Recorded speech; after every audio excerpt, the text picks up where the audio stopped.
Отворање на швајцарска стопанска комора и најава за продолжување на програмата за соработка во вредност од 56 милиони швајцарски франци за реформи поврзани со европските интеграции во земјава. Во прва официјална посета на Македонија пристигна швајцарскиот председател Ги Пармелан, кој беше пречекан од председателката Гордана Силјановска-Давкова. Пармелан посочи дека мирот и стабилноста на Западен Балкан е еден од приоритетите на швајцарската надворешна политика.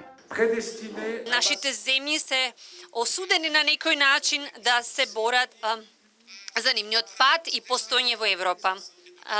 Ние исто така сме поврзани и се сеќавам на несреќата во Кочани во Трамонтана, поврзани сме со овие две несреќи.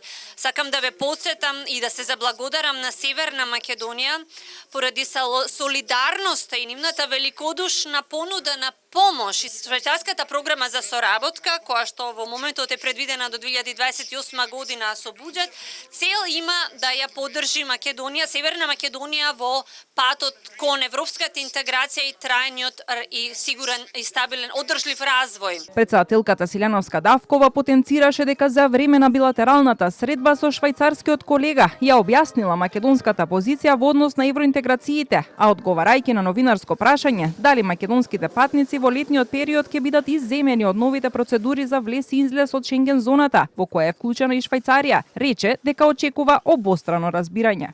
Му ги објаснив на председателот проблемите со кои што се соочуваме, го потенцирав значењето на копенхашките критериуми за нашата европеизација. Она што го бараме е да бидеме третирани како другите. Она што го бараме е да се концентрираме на реформските предизвици и да не ја губиме енергијата на ирационални прашања. Двајцата председатели изјавија дека очекуваат понатамошно развивање на македонско-швајцарските билатерални економски односи, додека пак швајцарскиот председател изрази пофалби за, како што рече, силната македонска дијаспора во неговата земја.